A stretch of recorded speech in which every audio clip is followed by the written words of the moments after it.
Hello boys and girls, Lord Hawkeye here again. Well, after that self-indulgent last video, let's get back to more market myths, because that's what everyone loves, right? And this time we're talking about price gouging. Now, price gouging, if anyone doesn't know, is a term typically used for raising prices during a time when a good or service is most desperately needed. It's a practice that's typically reviled by much of the public who consider it taking advantage of others. But let's examine this practice a little more closely and learn if this ill reputation is deserved or if price gouging is just another misunderstood aspect of the market.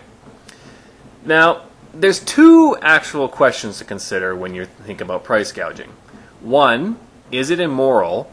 Two, does making it illegal help those in need? Like before, let's use the old werewolf blacksmith experiment. Now, imagine a region of the kingdom. There's a small village that's facing a real big problem. They've been dealing with bandit raids for some time, and let's say the iron mine in the area has had a really bad year, and there's a big iron shortage in the area. As a result of this, the village is short on the village guard are short on proper weapons and armor. So the village, they're desperate. They're in a real bad state right now. Now, one day, where She-Wolf Hawkeye is visiting the area, and in her cart she has about a dozen sets of armament that she's willing to sell to them. Now, let's say this whole package would cost 500 gold normally. However, because of the iron shortage and because the village is desperate and all that sort of thing, she says she wants 800 gold for it. Now, is she immoral for making such a demand? At first glance, it may seem so. It looks like she's taking advantage of them, and that's not nice. But remember the golden rule of economics. Consider both the seen and the unseen. So let's have the king implement a law against price gouging. Nope, you can't do that. You have to charge the regular market price of 500 for it. Okay, let's play the scene out again. She-Wolf Hawkeye arrives in the village. They tell her their plight and say, "Please, we need you to sell us weapons and armor. We're in a real bad state right now." She-Wolf Hawkeye says, "Sorry, I sold out my stock to the Warriors Guild back in town a while ago." Wait, what just happened here? Yes, you see, before she came to the village, she stopped off in the city, and she passed by the Warriors Guild down there. The Warriors Guild, their weapons are still functional, but they're starting to look a little dingy, and they've been thinking about replacing them. Now, in the first scenario, because of the iron shortage, she said she wants 800 gold for them. The Warriors Guild said, "No, we can last with our current weapons for a while. No, thank you."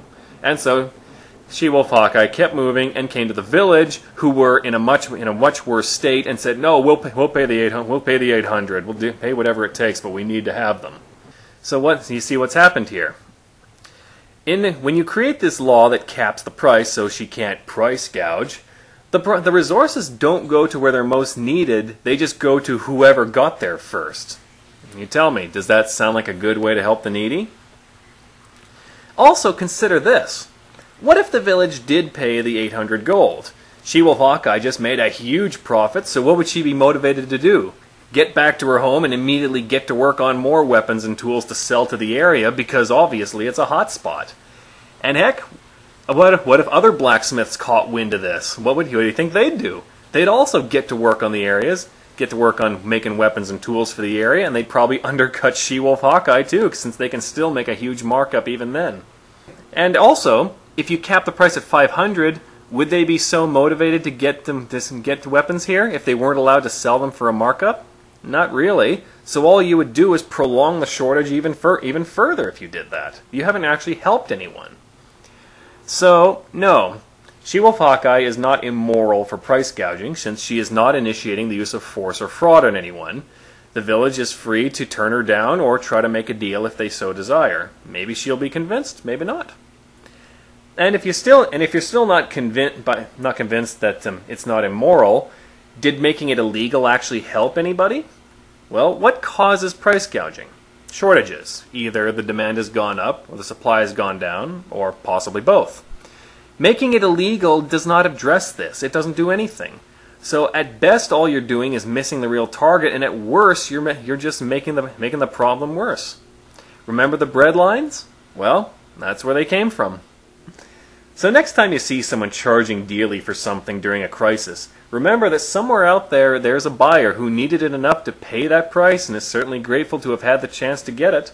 Just because you don't think the price is worthwhile, someone else might think it is, and who are you to question his decision? Until next time, be aware and be wise.